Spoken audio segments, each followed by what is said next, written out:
Hello, social media, wherever you're watching this, LinkedIn, Facebook, YouTube. I'm back for another video with one of our esteemed faculty for the upcoming AJC Coaching Career School. And today I'm really pleased to be joined by Dr. Mark Howard, who is joining me all the way from California, I believe. Is that correct, Mark? Oh, yes, that's right. Yeah. The San So Francisco Bay Area of California. beautiful, beautiful to have you with us. You're somebody who I've known from the start of my coaching journey. I've learned so much from you over the years. We created an online program together a couple of years back, which I believe is excellent as well. I'm really glad that you added so much to that and your knowledge and expertise on it. And we've had some wonderful feedback on it. And you were faculty on my inaugural coaching school. And I'm so pleased that you've agreed to come back again. Oh, Ankush, yes. We go back quite a few years in our relationship, and it just gelled right from the beginning. And I'm just happy to be part of your coaching school. And thank you for the invitation to be part of it. You're most welcome. I've said this before, but it's worthwhile repeating. I think you are, if not the best in the world, certainly up there as one of the best in the world at teaching people around deep listening. And I think one of your other expertise has been about really building rapport with clients. And I think this is such an important thing when working with, prospective clients, people, because this is so much of a relationship business, and doing so in a way which isn't smarmy and trying to, win people over falsely, but real rapport. But before we get into that, because I know you and I could speak about that for like 3 hours, and I'm sure we'll cover that in the masterclass.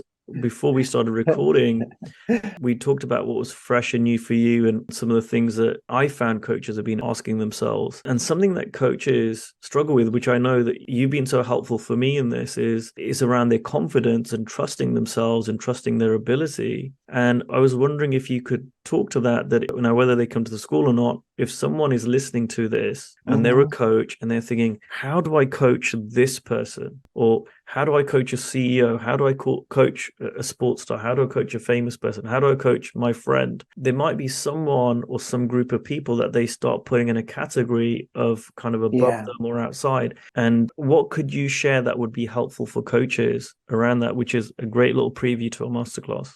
Well, you know what? I think you kind of really hit the point that if you put someone in the category above yourself, you get a little wobbly in, your confidence to just be yourself with them and build the relationship. I know when I was doing some work with engineers, and I've never worked with that group before, and I got myself wobbly because I thought they were different than human beings in a way.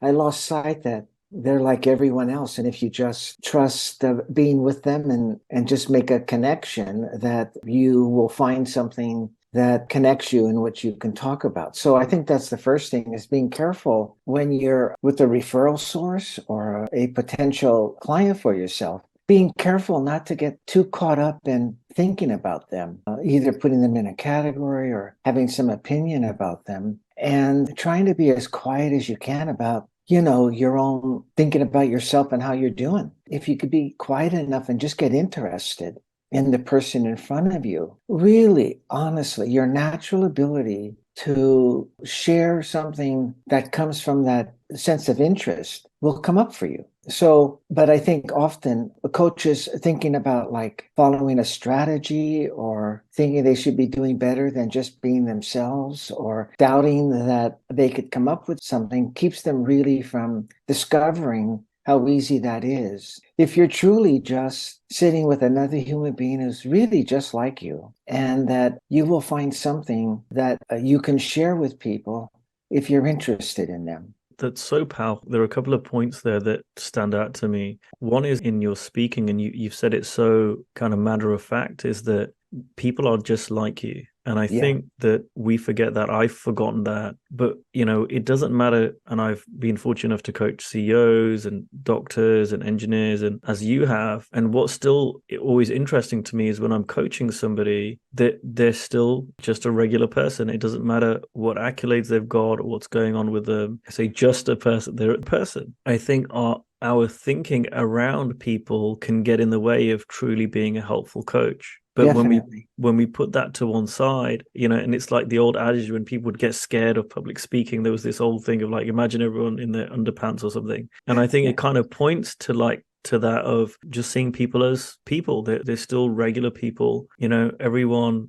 gets up in the morning, everyone eats food, everyone goes to bed. They're people. And the second thing that I really liked was about following your natural curiosity. Mm-hmm. And I remember when I started out, we met on Jamie Smart's program that I was doing back in the day, God, over 10 years ago. And I remember thinking, I need some really good coaching questions. Like, Oh, yes. give me the questions. I need really good coaching. If I'm going to coach someone, I need to like have the best questions. And much to my annoyance, nobody on that program would give me great coaching questions. They're like, no, just go back to you, trust your wisdom. And I found over the years that was the best, like, non-advice I got, was not giving me that. Because what it led to is whenever I'm sitting with someone, I've got to come up with my own questions in the moment. And they could be really kind of simple questions like, oh, so how long have you been doing that for? Yes. And it could be, really? But it's that natural curiosity rather than, okay, I need to come up with, tell me the 5 things that you do to, right, like to come up with something really complicated. And it might be that there's nothing wrong with those questions, but really just speaking from your own curiosity and getting curious about a person, as opposed to seeing them on a higher level or a lower level, or seeing them as, oh, this is the source of my next paycheck, but just seeing them as a human being. Yeah, I think that's so valuable, because I've mentored many coaches who come from different coaching programs. Nothing against them, but they come with a list of questions they have to ask potential clients, and they get a little thrown off when they're working with me at the start and I have no questions, and it's not about asking questions. And again, it goes back to you and I talking about rapport. If you're thinking about questions to ask someone, you're not as connected as if, you're just interested in them or curious about them, because now you're kind of thinking about the next step, and that might not be appropriate for that person. It may not be in the flow of the relationship. So it's really about, for me, meeting someone and being as quiet as I can about myself and getting interested in what they're about. And I know when I first kind of caught on to this, I was really taught the value of this when I worked in business with these engineers, because prior to that, it was kind of natural for me. I really had to look at that. And I'll tell you something, even sitting with someone and I'm thinking, don't think of them as an engineer, doesn't do it. You really have to set into a feeling of really wanting to get to know who they are, what they're about. And if you just sit in that, there's a flow for each person. I remember sitting with the CEO of a medical center locally that we were talking about bringing a program into their emergency room staff. And I had to keep quieting my mind about, this is a CEO, this is the CEO. But again, it really paid off that I quieted that down and just got interested. And we started to talk about fishing. And I don't fish, and he was a fly fisherman, and to just get interested in that, all of a sudden there was this beautiful feeling emerging, and we started to talk about that. And all of a sudden he asked me, hey, enough about me. What is it that you'd like to do here? But we had already made a nice relationship. So it's really, to me, a journey of discovery. And if you look at it that way, it's so different than thinking, oh, I've got to get this person signed up. I've got the goal. This is the 20th person of my goal. I got to sign them. Or I've got a list of questions I've got to ask. But if you just sit just human to human and be interested in the person, it flows to they're getting interested in you. When they get interested in you, that comes out naturally, rather than you have to start with telling them about you.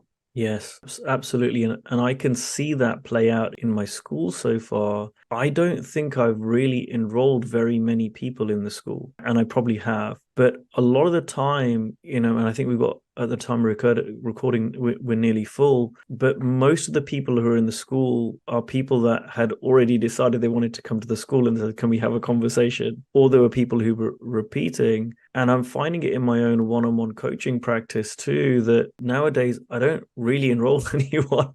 Seemingly, I'm showing up, I'm interested in people, a lot of the times I will try and help people Oh, yeah. regardless. Like I had a conversation with a lady today and she wanted to work with me. And I said, hey, we got two options. One, you can wait a few months because I don't have any space right now. Or I can refer you to someone who's really, really good. And that's what I did. And she said, I really feel like the care that you have for people. And I think that's what you're really pointing to here, Mark. And there might be people listening to this going, well, it's all well and good to be nice and care about people, but I need to sign people on. I need to make money. And I remember there was a lady who said, when I was coaching her years ago, well, it's easy for you because you've got a business. But for me, I need to get clients. And what you're really pointing people to, and I know you coach so many coaches, is that it's be that now. It's not like wait in the future when once you have a business, then you can slow down and get curious about people and really listen to them, build rapport, then do all this stuff. Yeah. No, it's do this stuff now. That's why if you do that, you'll have more clients and you know what to do with. Well, yeah, this is so beautiful what you're saying because, if you're sitting with the need to get clients, people feel that. And you limit yourself with what can occur to you, what you can realize if you're with someone free of that urgency or that need, your personal thinking. You're not left in a vacuum. When you're with someone and you get interested in them and you let go of putting them in a category that gets you insecure or your needs to enroll someone, and you're just there, like you say, to be interested and maybe even serve them in some way, things occur to you that you wouldn't have thought of if you're sitting there thinking, I got to enroll this person. There's a magic in a way, not really, but the human beings are built to kind of get guidance for their purpose. So once you're free of your own personal thinking, you'll be surprised at what occurs to you once you're really getting to know that person who may have called you about your work, or you may have been referred to you, or as someone who is someone you'd like to work with, or a company you'd like to work with, a referral source. It's always about that place of getting to know them, of discovery, of interest in them, because one of the results of you staying in that space is things will occur to you about how to be with them, what to offer them, what to say that you had never thought of before. And I remember sitting with a potential referral source, and that it just occurred to me, don't say, we were talking for a while and, I got this thought, well, it's time for me to kind of share about myself. That was just a thought of mine. It wasn't. And I got this other thought, hold on a bit. It doesn't feel right yet. And we went on, and then it just kind of naturally flowed where they said something like, Mark, I've been talking a lot, but what do you think of what I've shared? Is there anything in what you do that could be helpful? There you go. But that voice that came that said, hold on a bit and just listen a little more would not have occurred to me if I was there saying, okay, enough. Now it's the time to make a pitch. I'm just exaggerating that, but so there's something, I don't want to say magical because it's already built into the human system that if you really connect with a human being, you see what is needed, you see how to speak to them. Yeah, I'm hopeful that when we do the masterclass, I think you did this last time, we got a chance to do some Q&A, because seeing you demonstrate that in person, I always learn so much. And what I think you're really brilliant at, Mark, is, and maybe you could talk about this briefly before we run out of time, is that when clients ask you something and anyone asks you, you tend to go deeper than any other coach or any other person I've seen to get to the root of the problem. So you'll ask an extra question, yes. or you'll get really good. I was wondering if you could talk about that.